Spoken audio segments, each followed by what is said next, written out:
પણ આમાં પોલીસને કાયદો વ્યવસ્થા જાળવવું કે કામ કરવું બહુ અઘરું છે. એટલે પીઆઈની પણ જે બદલી થઈ છે, તો એ પોલીસ કેવી રીતે કામ કરે આ બધા એક પોલિટિક્સમાં સમાજનું, પછી આટલું મોટું રાજકારણ, એમાં પોલીસ કેવી રીતે કામ કરે? નહીં, એટલે પોલીસ માટે સૌરાષ્ટ્રમાં નોકરી કરવી બહુ અઘરી છે, પણ જે પોલીસ અધિકારીઓ સૌરાષ્ટ્રમાં નોકરી કરી રહ્યા છે અથવા કરી ચૂક્યા છે એમને સૌરાષ્ટ્ર જ ગમે છે.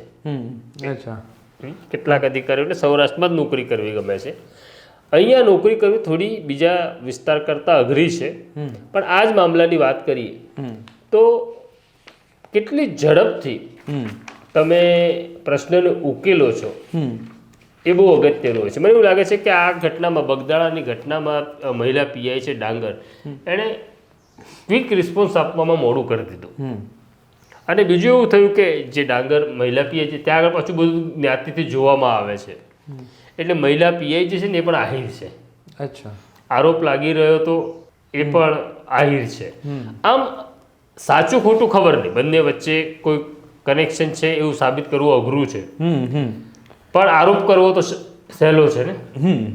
અને જે કંઈ વિલંબ થયો એના કારણે ભાવનગરના એસપી છે નિતેશ પાંડે, એમણે તાત્કાલિક આ મહિલા પીઆઈને લીવ રિઝર્વમાં મૂકી દીધા અને મહુવાના પીઆઈ છે કે.એસ. પટેલ, એમને આખી તપાસ સોંપી દીધી છે. એટલે એક તરફ તપાસ ચાલી રહી છે, બીજી તરફ રાજકીય માહોલ ગરમાયો છે. પણ મને લાગે છે કે આખી સ્થિતિમાં જયરાજ આહિરની જે કેરિયર છે ને, પોલિટિકલ કેરિયર, એ દાવ પર લાગી હવે. ઓકે. હવે ચૂંટણી થાય અને પાર્ટી મોટે ભાગે ટિકિટ ન પણ આપે તો પણ કદાચ કોળી સમાજ જુદી રીતના રિએક્ટ કરે મતદાનના દિવસે, તો જયરાજ આહિરને મુશ્કેલી પડી શકે છે.